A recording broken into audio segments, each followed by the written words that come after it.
Today we're going to be talking about a weapon, a gun that was almost, just so close to replacing the M4, M16 in the US military in the late 2000s. A gun that was so hotly debated, so contested in Call of Duty Modern Warfare 2, one of the first zero recoil guns online. Today we're going to be talking about the A&K Masada ACR and if it's still relevant today. Hey, what's going on, guys? It's Boaz here with Airsoft GI, and we're going to be doing and continuing our little series of are certain older airsoft guns still relevant today in current year 2021. And let me tell you, one of the first reasons why I think this gun is relevant is that you have to subscribe. That's right, I got you. You better subscribe. I don't know what it is, guys. A lot of you guys that are watching are not subscribed to the channel, so make sure to hit that subscription button down below and make sure to ring that bell icon, alright? So you get notified every time we upload a new video.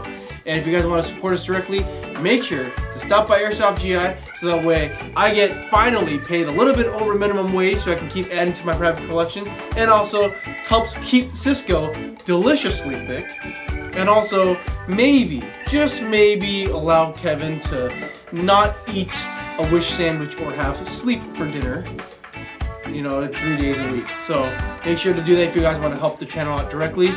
Now, let's get into the actual reasons in the video. The ACR, or the Masada, in both real steel and in airsoft, is a very interesting platform. Now, a very competing, I would almost say like a sister to the ACR or the Masada would be the FN SCAR. And both of these have been around since the late 2000s and the early 2010s, and they were pretty popular around that time. Actually, there were a lot of people that ended up running the FN SCAR or the ACR out on the field. And I think the hype was really there because around that time, that is sort of when the ACR and the SCAR were both competing to see if they can replace the M4 in the US military, which means in airsoft, if the M4 to M16 becomes replaced by these guns, then that means that the airsoft industry would have to kind of accommodate for that and kind of have to update their system, if you will. So there was definitely a lot of buzz and hype about it, especially with the ACR, at least in the real steel industry, where they promised that you could change out the barrel really fast and change out the caliber of the gun, and you know, they promised a lot. And you know, for the time, it looked like kind of a space age, a future kind of space gun. So why would players, at least in the airsoft side of things, would want to run an ACR or a Masada? Well, first of all, it's cool as hell. I mean, even by today's standard, it is a pretty unique looking gun. I mean, you have the retractable and folding stock. I believe that some older models just had just a fixed folding stock, but we all know, we love, and still is sort of relevant today, that nice solid ACR stock. And then in the front, that's sort of when the real first prototypes of like a modular handguard system was really coming into play. Now, this one has the quad Picatinny, or the 3 tri-Picatinny rail handguard here on the bottom. This particular model does. However, older models did include the Magpul MOE style handguard, where it's sort of like the precursor, the grandfather to M-LOK, where you could directly attach different foregrips or different accessories on there and to keep the weight nice and low.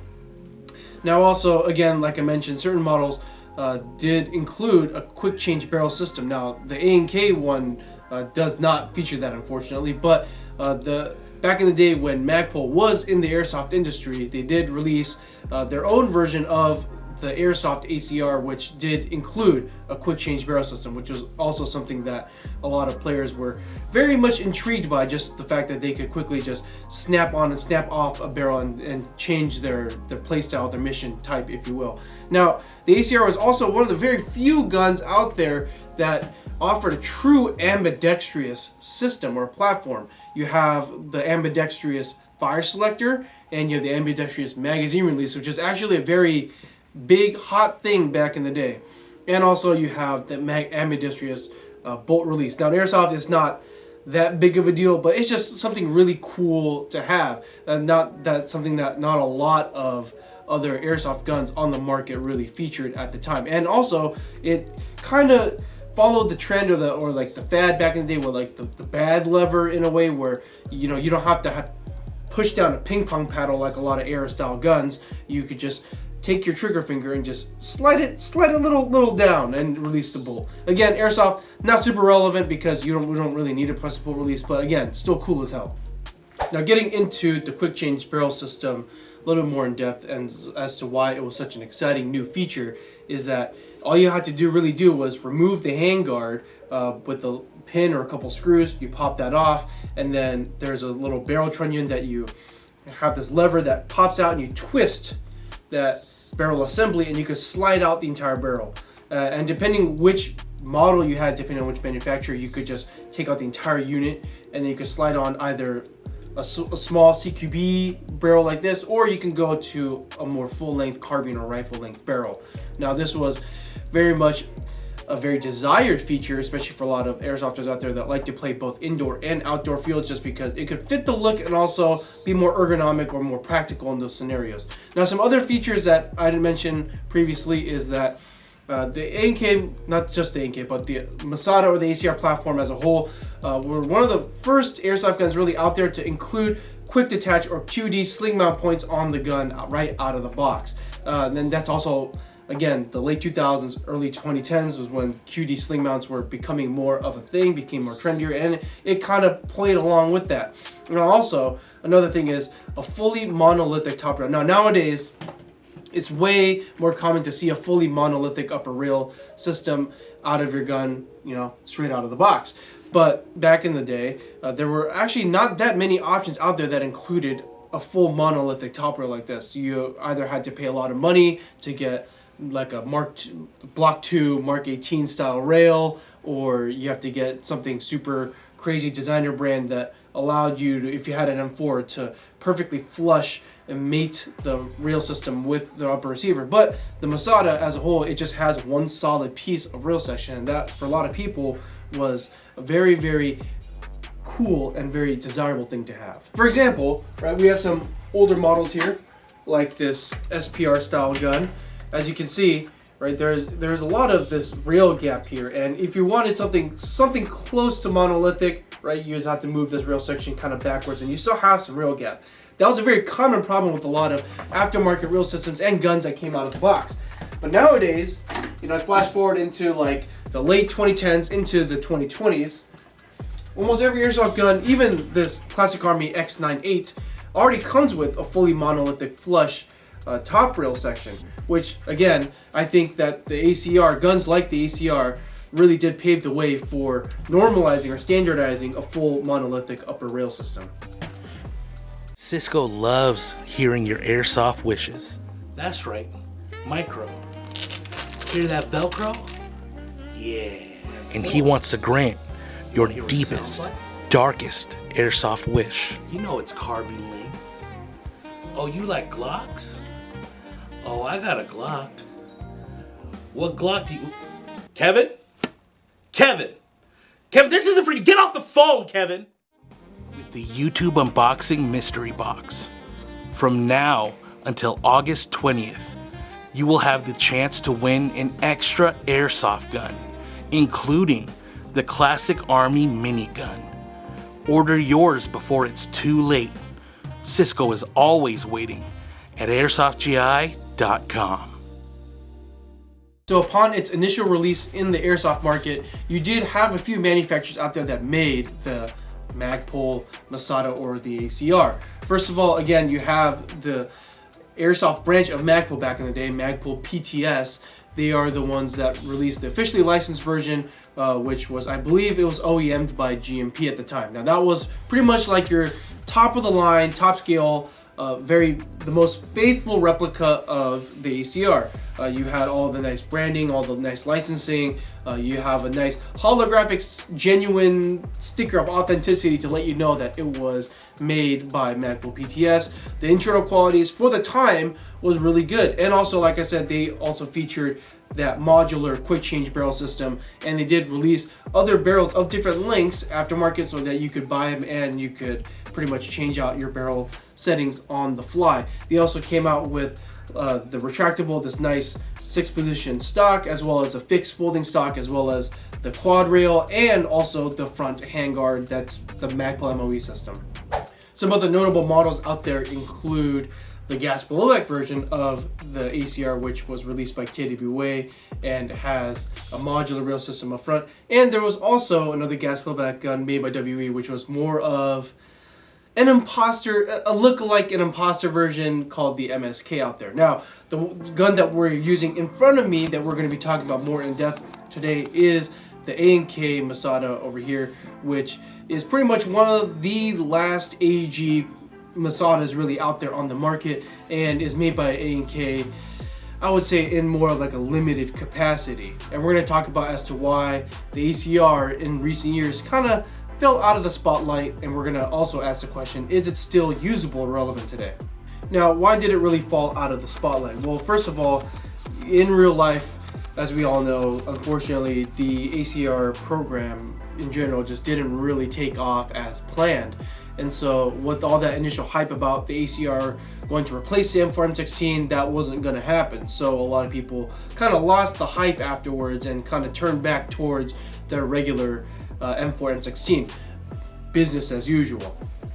Now, another key defining moment in, at least in the airsoft industry, as to why the Masada just didn't take off as much as it should have, in my opinion, is the fact that Magpul themselves decided to kind of pull out of the airsoft industry as a whole, and by doing that, they're also taking a lot of their licenses and their IPs with them as they withdrew from the airsoft market. And so the Magpul ACR, made by Magpul PTS, no longer was really available for sale to the common consumer.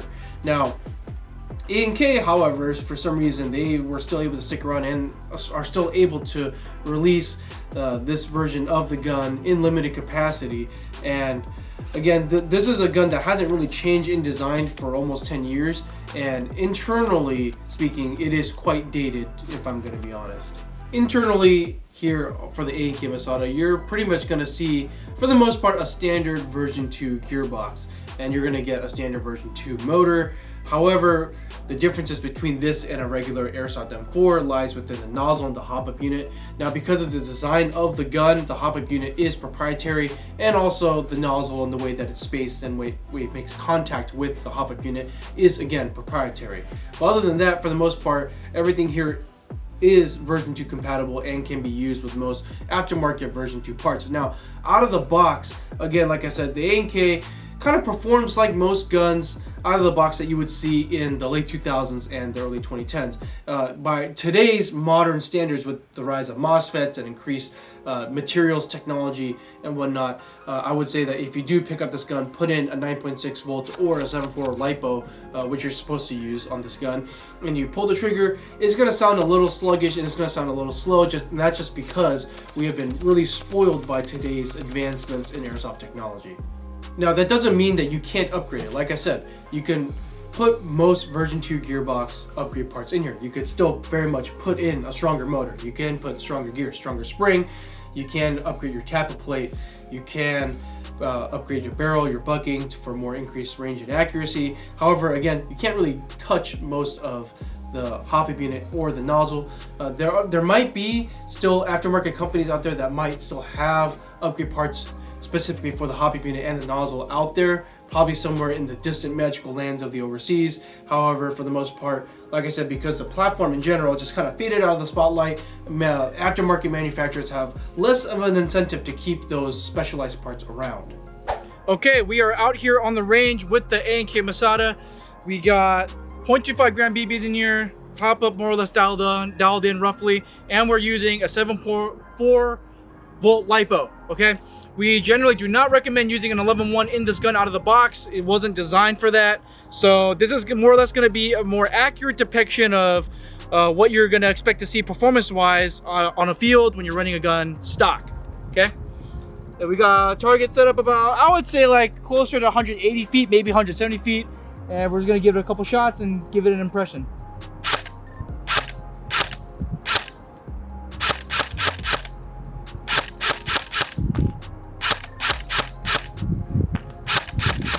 Of course, there's a gust of wind right now. Okay, so first thing out of the box, first thing you can tell, obviously the sound by today's modern standards not the best. It does sound a little sluggish. I think it's just because of the 7.4 volt LiPo and the spring that's inside the gun. So I think if I were to make any modifications to this gun, I'll first start off with a higher, stronger motor. Now, feeling the trigger on this gun, it's crazy because there's like a little break. Like you can feel the trigger break, which actually feels really nice. There's a reason why I'm kind of spamming the trigger. Number one, just because I'm fighting the wind here with these BBs. But it's just such a nice,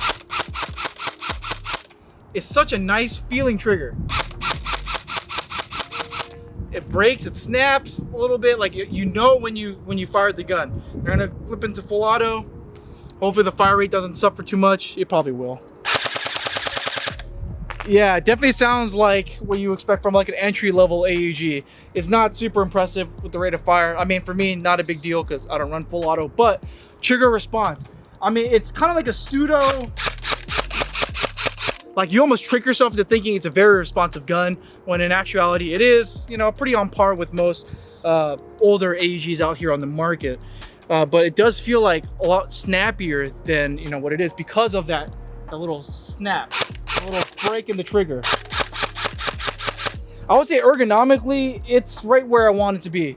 I mean, you got this super rock solid stock and the adjustable cheek riser, which I don't really need, but just the way that the pistol grip is angled. I mean, you got your mock bolt, which is super satisfying to release with that nice bolt catch release lever right here, and here, I'm gonna switch to an empty mag just to do some reloads. And reloading is actually very intuitive. It feels, I would say, a little bit better than a regular M4. I think it's because of the mag well. I think it's because the mag well is a little bit wider than your standard M4. So, go dry. Yeah, inserting that new mag is a breeze. Like, it feels so much easier than a regular M4. I'm running the BCM Angle foregrip over here. It just gives such a natural hand feel, and it just goes to show you just the ACR itself as a platform is just very well thought out and pretty well designed for the time that it came out in.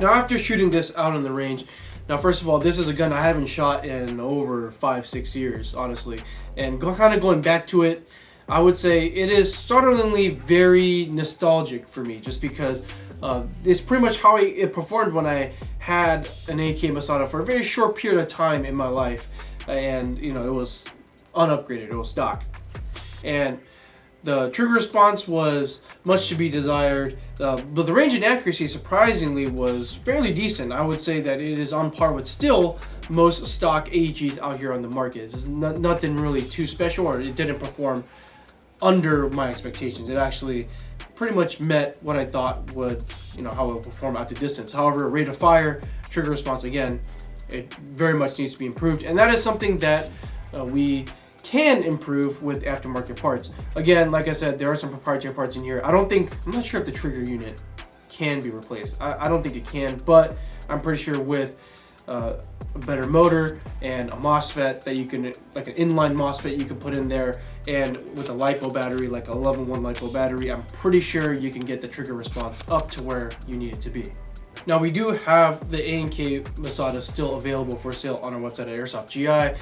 You could find this particular model with the short barrel and the metal rail system for $285, and we also have the polymer handguard version that uses the MOE system for $270. Now, with the price in mind, the performance in mind, the ergonomics, the aesthetics in mind, is it still relevant in 2021? And honestly, I would say for the price, probably not. Especially if you are a beginning player looking to get into airsoft and seeing what other options are out there. For the price point at $280, $275, you can still find a lot of better performing guns out there on the market today for the same price, if not less. However, if you are an experienced player that likes to gut the internals of guns, change them out and swap them out to something really nasty, something really good, and if you still do like the nostalgia, if you still like to be that unique player on the field, I would definitely say go for it, just because you can't really find many Magpul Masadas or ACRs out there on the field, and even in the past 4 or 5 years, I still have yet to see one out there on the field. In fact, the times that I've ran a Masada for that short period of time in my airsofting career, I was the only one really out there running that gun. And let me tell you, it did turn heads. It did catch the eye, especially of more older players out there that knew what this gun was,